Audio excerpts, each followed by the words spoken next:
Good evening and welcome to the Colorado Virtual College Fair this evening. Thank you so much for joining us. I am the facilitator for this evening and just wanted to go over a few housekeeping announcements before we got started. Just so you know, the attendees, you can use the Q&A button on your screen at the bottom to type any questions that you have throughout this presentation. Our presenters would be more than happy to answer any questions that you have. So definitely don't be shy and ask your questions. Also, just so you know, our attendees, you are off camera and your microphones are off as well. So the panelists cannot see or hear you. This is just one of many different sessions that we are offering. So I hope that you will take advantage of other sessions that are going on and sign up for those. And then also this presentation is being recorded along with all the other presentations that we are offering in this virtual college fair. And those presentations and recordings will all be available within about a week at the same website where you registered, okay? So at this point in time, I would now like to go ahead and turn it over to our first presenter, Colgate University.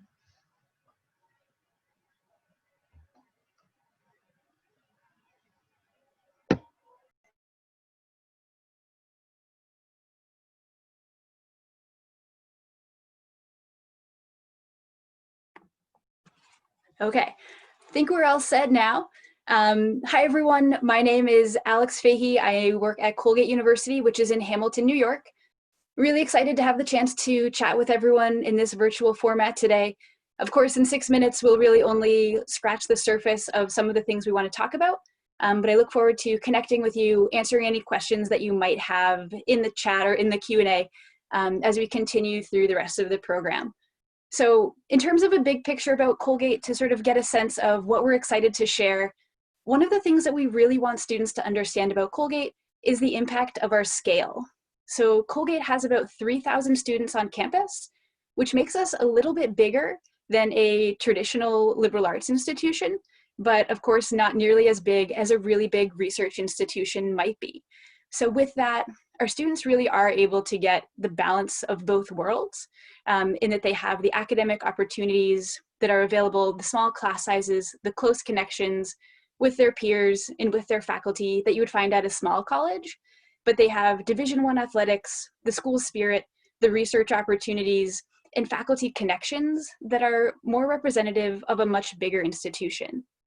The students who choose a program like this are really excited because the program fits them.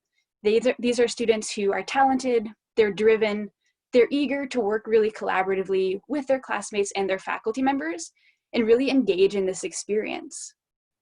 In terms of what academics look like at Colgate, like I said, it's a liberal arts curriculum, but we do have a core curriculum, which is just 4 classes, overall a really small component of the courses that you'll take, but something that's really important because it lays the foundation for ongoing conversations that are taking place all around our campus. The core has been part of the Colgate experience since the 1920s, so sometimes people are tempted to think that it's really old, but we think about it being 1 year old every year because faculty are constantly debating what's included, discussing how they present it, so that it continues to be timely, relevant, and really useful for our students. Beyond the core curriculum, of course, everyone is really involved in at least one area of study, but about 20% of our students will do a double major, and about half will do a major and a minor. Faculty are really there to drive those connections. The average class size across campus is 17, so you definitely are able to have your voice heard in conversations. And our faculty are really proud. They have this reputation of being approachable, being involved, being interested, and being really inspiring for our students. Those are connections that continue to be important. Research is really important at Colgate as well. A great way for students to connect with their faculty members. About 80% of our students will work on research of some kind before they graduate. The other really critical component of the academic experience is Colgate's focus on off-campus study. We have a really long-standing commitment to allowing students to explore the world for themselves. About 2/3 of our students will spend some time away from campus during their 4 years so they can broaden their own perspective, but also have something to add to the conversations that are taking place all around this community when they get back.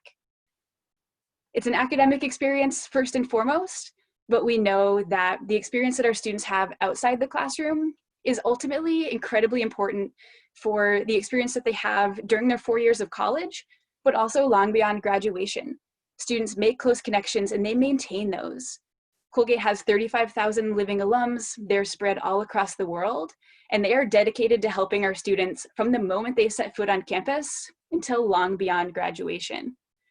In terms of what students do on campus, it is pretty much everything. We have Division I athletics. We have the most Division I sports for a school of our size, but we also have students pursuing club sports, volunteer work, dance clubs, outdoor education. There are about 220 active clubs and organizations at any given time. So students really are able to find their passion, to pursue that passion at the highest level, and learn so much about themselves, about their classmates, and about their overall communication style and experiences in the process. By the time students get to the end of their Colgate career, they're able to earn the most competitive job placement opportunities, graduate school programs, anything that they might be interested in pursuing because of everything that they're able to leverage from their Colgate experience. They can speak powerfully about the academic experiences that they had, their leadership opportunities outside the classroom, the summer opportunities that they've been able to take advantage of.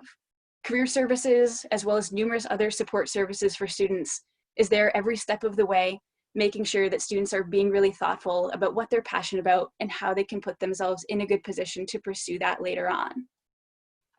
All of this is sort of about what happens on campus. Our setting outside of campus is really important too. We're in a small town, but one that works so collaboratively with our students to make sure that they always have a friendly face and a great place to go if they do need to step off campus. Colgate right now is headed into our 3rd century. We finished up a bicentennial 200-year celebration last year. And we know that in order to be the very best version of Colgate, we need to bring the best students to campus. So to that end, we meet 100% of the demonstrated financial need of every student we admit. We have a new no loan initiative so that students with annual income of $125,000 or less don't have student loans included. This year, of course, due to the impacts of the pandemic, we will be test optional for all applicants. We know that the pandemic has been hard. There have been a lot of unusual situations, and we're so excited to chat with you about what those are. So thanks for your time. I'll be in the Q&A. Love to share more with you. Thanks. All right. Thank you, Colgate University. Next up, Adelphi University. Hi everyone, how are you? My name is Stephanie Espina. I'm the Director of Undergraduate Admissions at Adelphi University. I don't have a few slides. I figure my background and me floating over campus gives you a sense of what campus is like, but definitely want to share some key information with you in these few minutes. So Adelphi is located in Garden City, New York, which is in Long Island, and we're a 40-minute train ride to Manhattan, 20 minutes from Long Island beaches. So it's a great location to really get the best of both worlds. And the Long Island Railroad's just 4 blocks walk from campus. We're Long Island's oldest private coeducational university, and we serve almost 8,000 students on our campus, which is also a registered arboretum. Our student body is comprised of students from 64 countries and 43 states. Academically speaking, we offer over 60 undergraduate programs that are housed across 8 academic schools. We're also a doctoral granting institution, and we have a wide range of graduate programs, as well as accelerated 4+1 programs across different disciplines. So some of our popular majors include nursing, sciences, business, education, psychology, and computer science, just to name a few. And a few of our newer majors we've introduced recently include neuroscience, health sciences, ethics and public policy, and we also offer now over a dozen accelerated 4+1 programs. And these tend to be pretty popular as well. So areas like business, computer science, environmental sciences, exercise science, mathematics, physical education, and statistics are a few of our 4+1 programs. 20 of our academic programs are top ranked or in the top 10% for highest paid graduates nationwide, according to College Factual. And our average class size is about 21 students, and faculty to student ratio is 10:1. In terms of student life, just a quick glimpse of it, Adelphi offers 23 competitive Division II sports and 15 intramural sports. We are the Panthers, and you can choose from over 90+ student clubs and organizations to choose from. So the majority of our students are super involved on campus. Community service and Greek life tend to be the most popular involvements. I think a key distinction at Adelphi is our wide range of signature and support programs. So we offer an honors college, for example, designed for student scholars that are interested in discovery and research. We have a Livermore Global Scholars Program, which is an academic community for students that's globally themed. We also have great support programs. So we have a Bridges to Adelphi program, which is an opt-in support for students with the autism spectrum or on the autism spectrum. And our Learning Resource Program, which is a fee-based support program for students with documented learning disabilities. So when students ask me personally, what we're looking for in a student, there's so much variety in our responses because there's something for every learner at Adelphi University. In terms of our outcomes, they're impressive. 95% of our students have jobs or are in graduate school within 6 months of graduation, and the average starting salary is actually $62,895, which is 25% higher than the national average. I'd like to share that if you haven't engaged with us yet or visited campus, I'd highly recommend checking out our virtual tour on our website. Our upcoming virtual fall open houses, we have one on Saturday, October 17th, and another on Sunday, November 15th, as well as our daily engagement opportunities. So hopefully when travel opens up again, we welcome you to campus. We are currently welcoming a limited number of visitors that are pre-registered, so we are offering in-person tours on campus. Adelphi.edu/admissions will have more information about our visit program. If you're a high school senior and interested in applying to Adelphi, our early action deadline is December 1st, and typically each year we'll receive over 15,000 applications per year.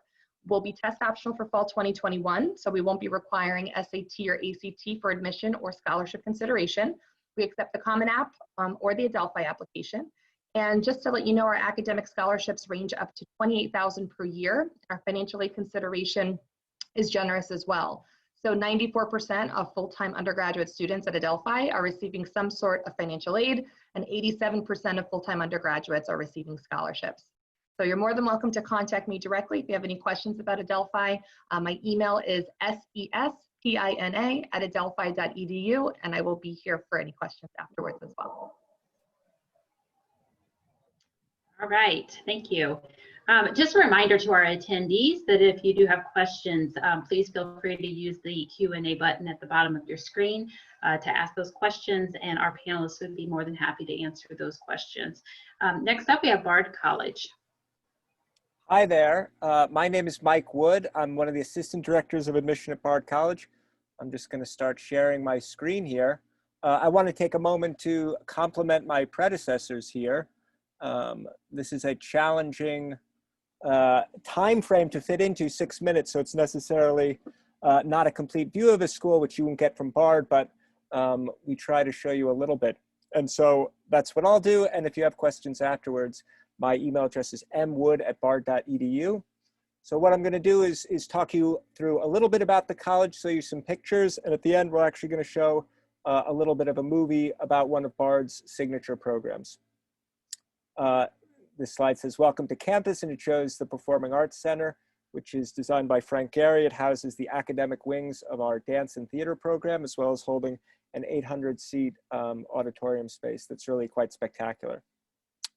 This is a nice overview. It's not a map, it's a painting of the campus. I'm sorry to interrupt, but it's not advancing your slides.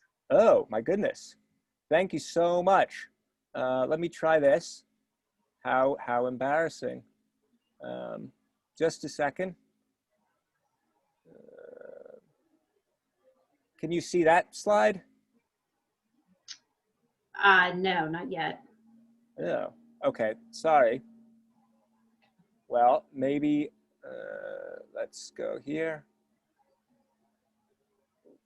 Just a second, folks. Okay.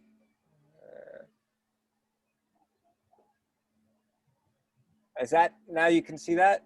You're good. All right, I apologize for that.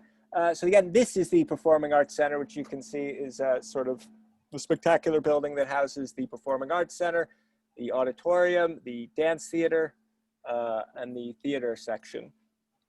This is the map of campus. You can see we have 1,000 acres.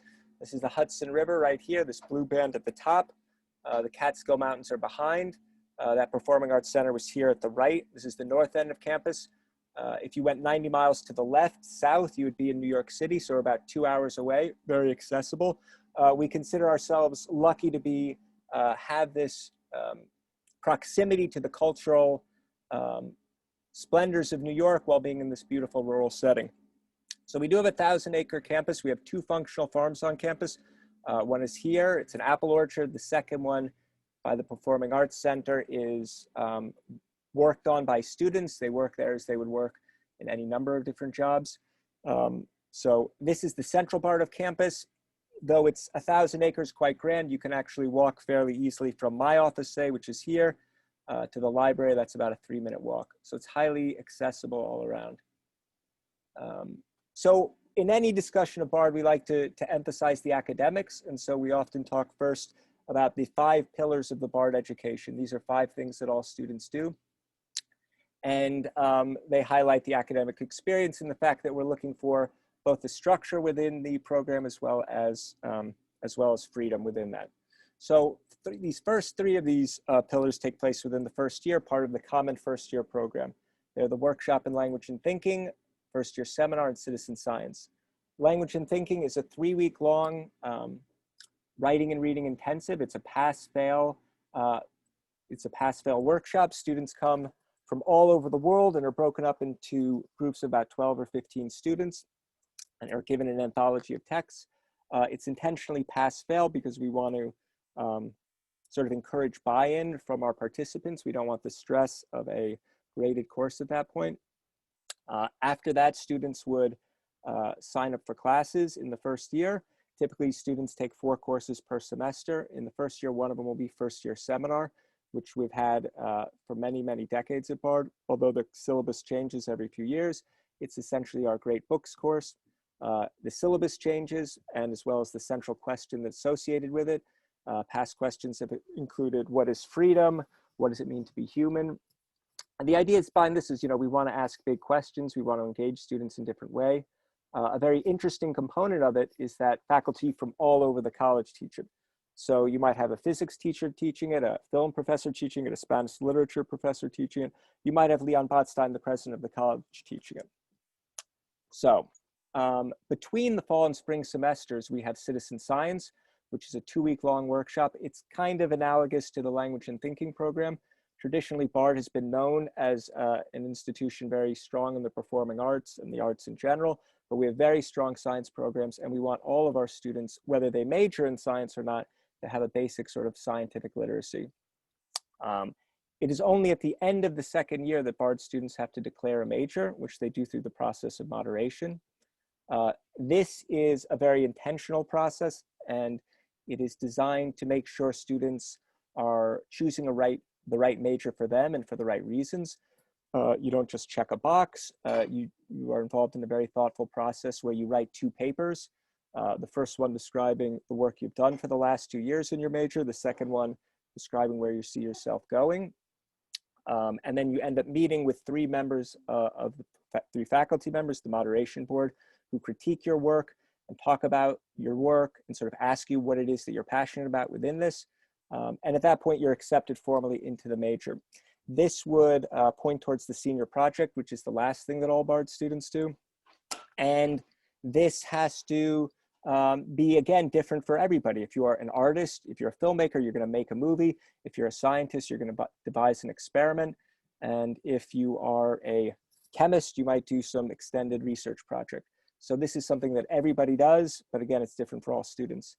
The last thing I'll mention before I get to the short video is that, how much time do I have? How much? 15 seconds? Okay, we won't do the movie. If you want to talk more to me, send a question or write to me at mwood@bard.edu. All right, thank you. Next up, we have Binghamton University.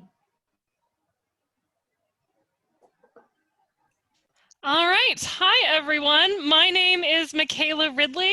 I use she and her pronouns. I am one of our admissions counselors at Binghamton University. And like my wonderful colleagues today, I'm kind of in that tough boat of trying to go over what I could normally do in a 30 to 40 minute info session in just 6 short minutes. So I will be glossing over some things, but don't worry, I will definitely follow up with all registrants with some more detailed information about Binghamton to hopefully help fill in any gaps I may leave.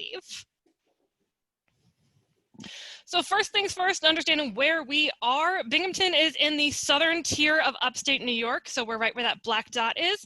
We are within about 3 to 5 hours of basically every major metropolitan area in the Northeast. This is great for our students for post-grad jobs, for summer internships, for graduate school, and during non-pandemic years, this is great for our students to just have fun. It's really nice to be able to just go to Niagara Falls for the weekend, or go to Montreal for the weekend, or go to New York City for the weekend.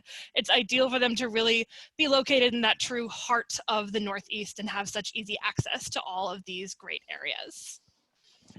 Here at the university, we do have 6 colleges within the university. Normally, I would do a little spiel about each, but I will go ahead and skip that in the interest of time.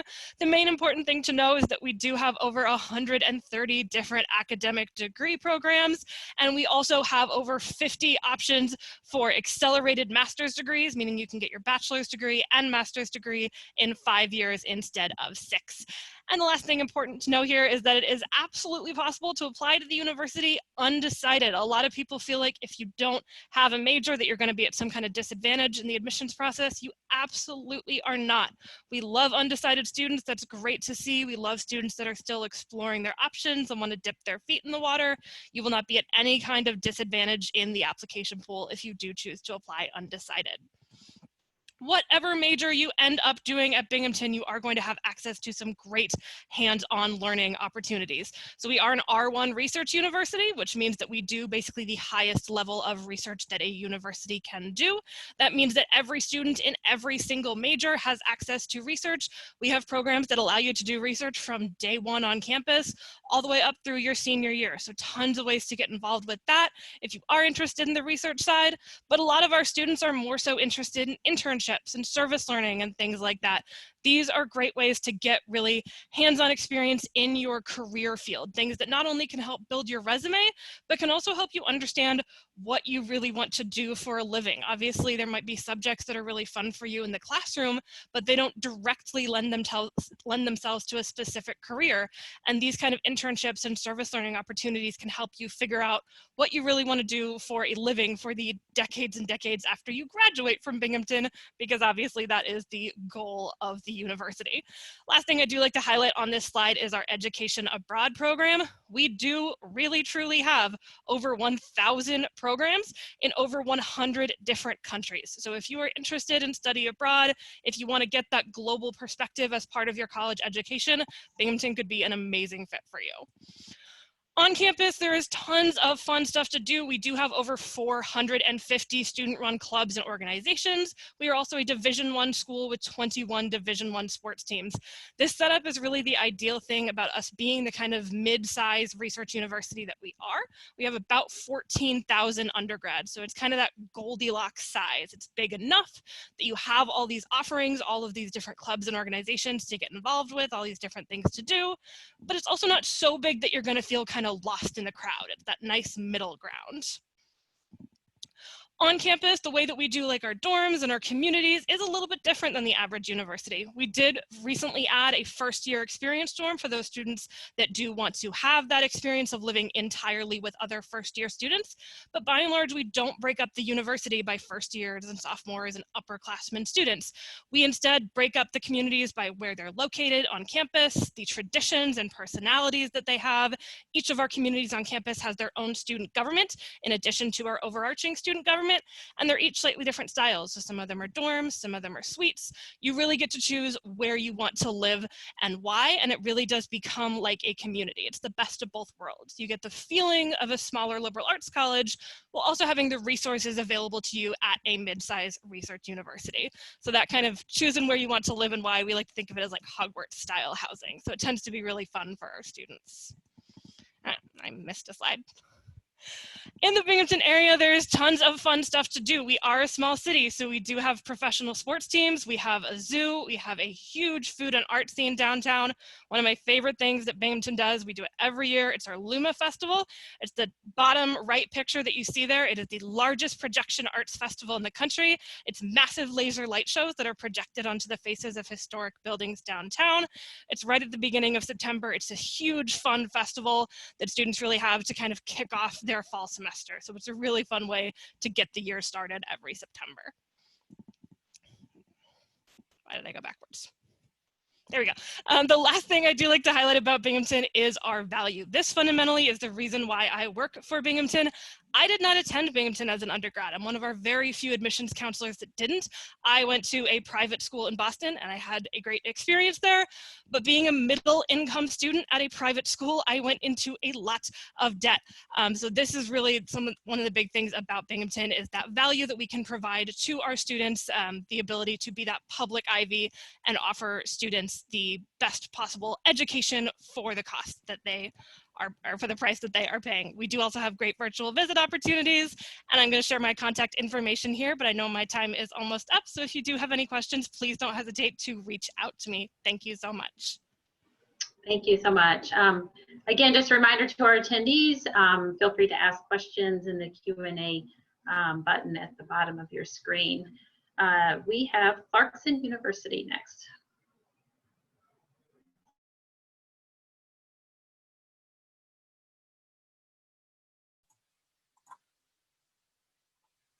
Right. Hi, everybody. My name is Carrie. Let's chat about Clarkson.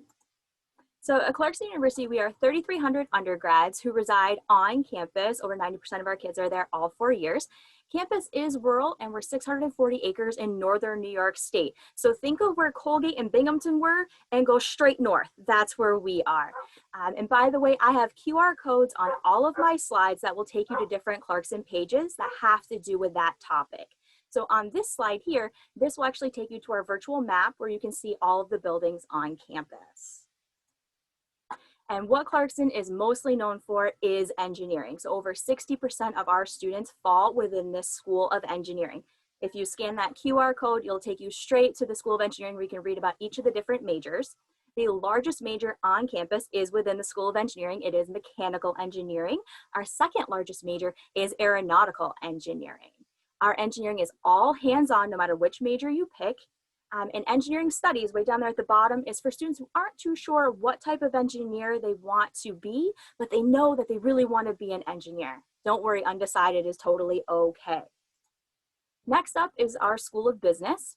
So first-year business students will actually not select any of these majors on here just yet. They all come in as business studies. Why? Because they start in the Business 101 program. So they're all broken up into different small groups where they create their own business, from planning to presenting in front of a board of investors to then running that entire business their first year straight out the gate. So they're really learning all about business and all the different aspects that go into building a company, and then they will declare their business major their sophomore year. All business students, no matter which major they choose, will also have to do an international experience in order to graduate. So up next, our School of Science. The largest science major we have on campus is biology. All of our science students do have mandatory labs for hands-on coursework. You can also start research during your first year at Clarkson. We are a top-tier research university. Or if you wanted to, you could spend a semester out in the Adirondack Park doing the Adirondack semester. So if you scan that QR code right there, it's going to take you to the Adirondack semester. And then our School of Arts. To be very honest with you, not so much what we do on campus. Only about 2% of our students fall within this School of Arts. All arts majors must complete a senior capstone project. So I'm an alum of the arts program, so I had to complete a thesis in order to graduate. If you are looking into game design though, graphic arts, or virtual reality, digital arts and sciences is definitely for you. It is a double major with the art side, but also with computer science. So that's a great one to look into.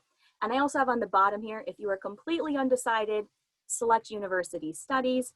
Again, it's okay to be undecided. Or if you're thinking about one of the arts, but you're not sure yet, that's what liberal studies is for. So up next, pre-health.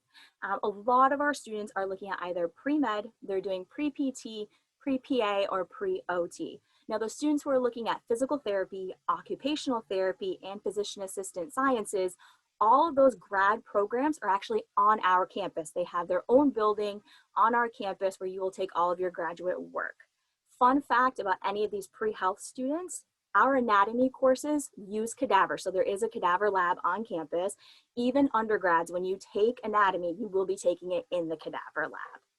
It's a great way to find out if pre-med's really for you too. So it's a good course to take.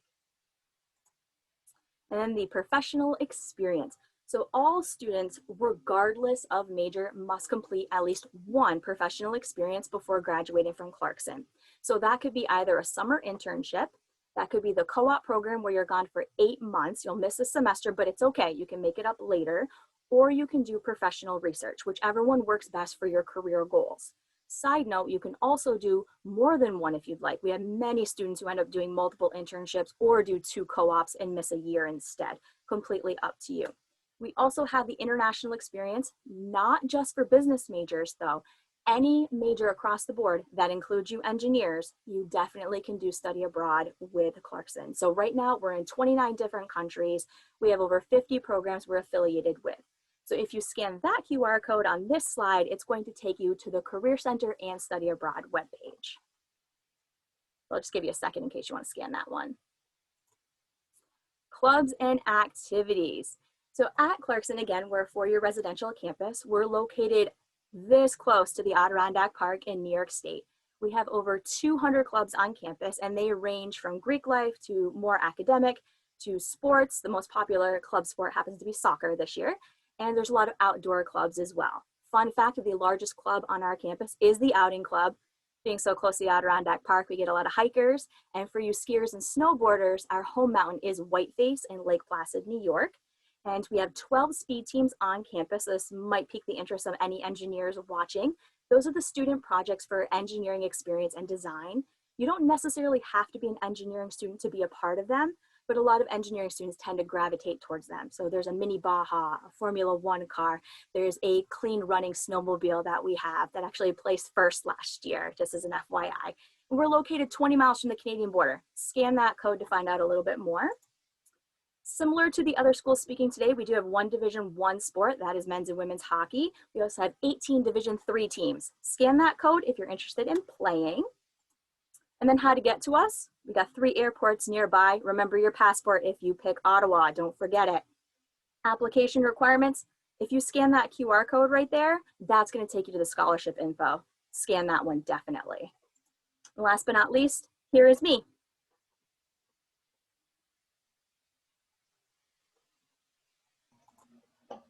Great. Thank you so much. Our final presenter tonight is from Fordham University. Hi everyone, thank you so much for being here today. My name is Chloe Siglito, my pronouns are she, her, hers, and I'm really glad to be joining you all this evening, but also I'm really thankful that after a day possibly of looking at Zoom, probably spending some time on the computer, you chose to spend just a little bit more time learning about the many wonderful institutions in New York here this evening. So I'm just going to share my screen to tell you a little bit about Fordham, the Jesuit University of New York. If you have any questions, true bonus points go to any student who asks the first question of the evening. Please don't hesitate to put it in that Q&A. So as I mentioned, we're the Jesuit University of New York. We are a research institution located right in the heart of New York City. We have just about 9,000 undergraduate students coming from 48 states and 82 countries.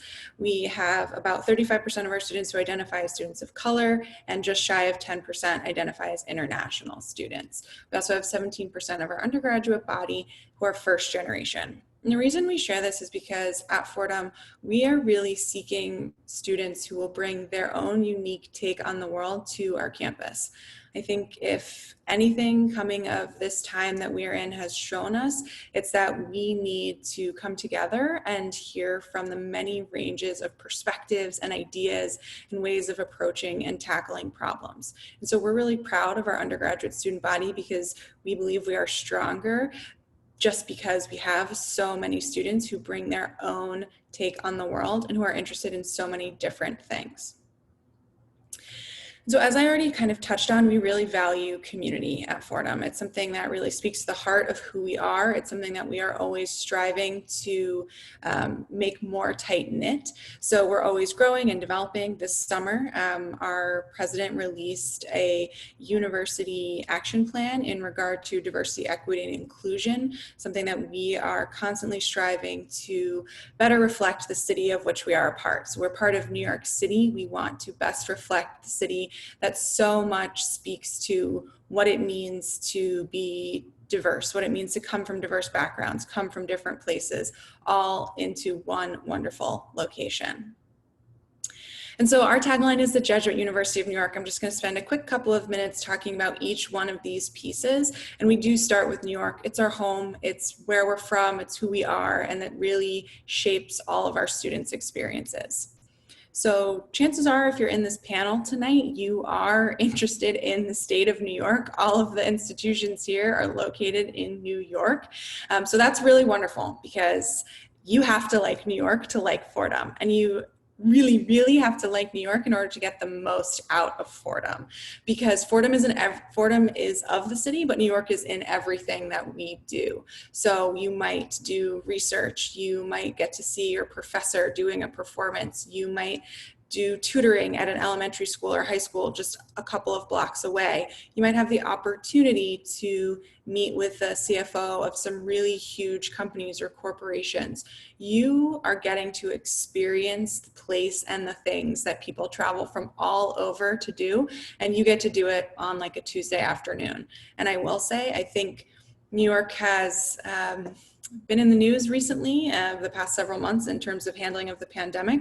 And I think it really speaks to the resiliency of New Yorkers. You know, we're fierce, we're pretty determined, we really are committed to being of our city. And I think our students are really exemplifying that. They're still going places, doing things, of course, safely and with masks, but they're really, really still engaging in the city and actually finding new ways to engage with one another and the city during this time.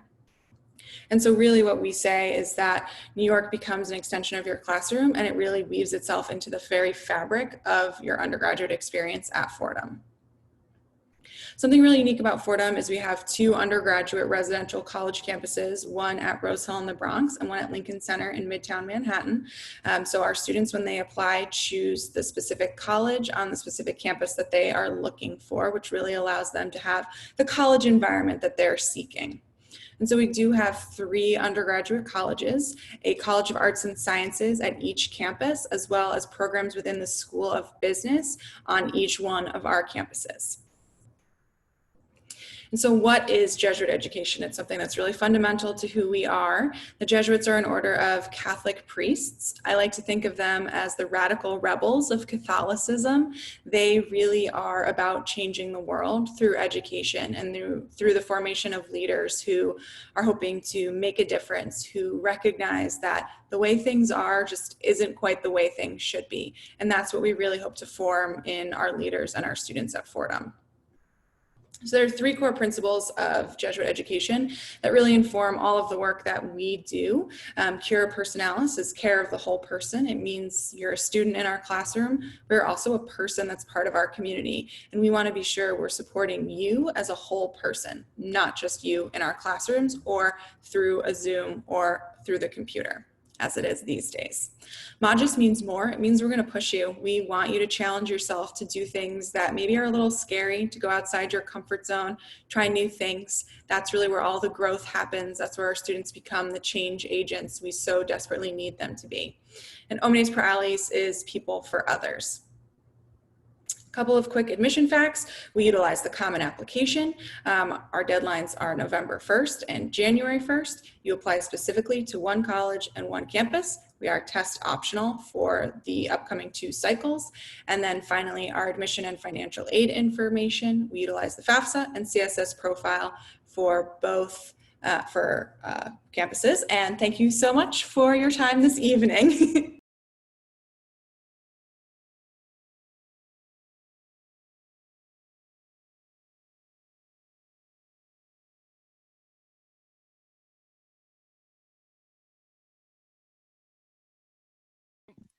there we go. You're muted. Sorry, I am muted, sorry.